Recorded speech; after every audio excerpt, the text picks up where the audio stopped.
Then we have Paul Craig taking on Johnny Walker. And this is a very interesting matchup. Paul Craig is a grappler who's very dangerous on the ground, and he's proven to be incredibly tough.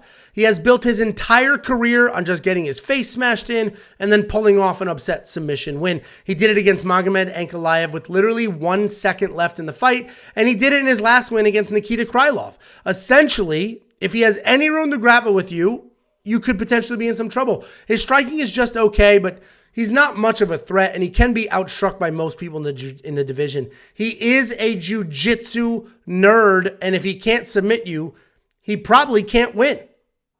Unfortunately, that's his deal. Johnny Walker is a very big light heavyweight at 6'6", but not only is he massive, he's fast, he's powerful, he's athletic, he's wild. He's fun to watch, and he gets very creative with his striking. He will spin, he will jump, and he will smile the whole time. He's very unorthodox and very dangerous because of all those crazy techniques, have legit power behind them.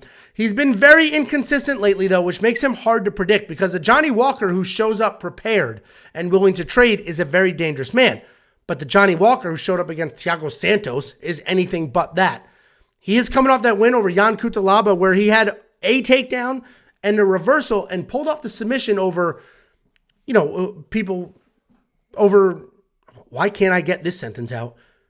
He submitted Jan Cutelaba, who many people thought was going to be the better grappler in that matchup. And this should not be that tricky to break down. Paul Craig is submission or bust. He's a folk hero because of his incredible come from behind wins, but that's not a game plan. Getting your ass kicked and then pulling something off the last second is not something you train for. It shows how tough he is, and he doesn't quit, and he's never out of a fight, but I can't pick him here. I can't pick the guy that's probably going to get the crap kicked out of him, hoping that he pulls something off later in the fight. If you go by sheer minutes in the UFC, I'd argue that Paul Craig has lost 90% of them.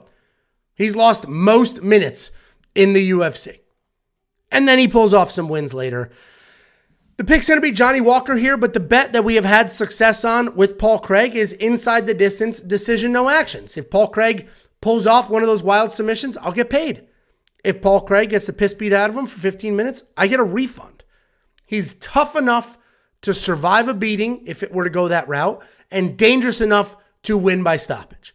Those bets are built for people like Paul Craig. So when those odds drop, I'll probably have that bet on him because I don't see him getting stopped here because as much as I make fun of jiu-jitsu nerds, Paul Craig is very, very tough. He's a warrior. He's not a quitter.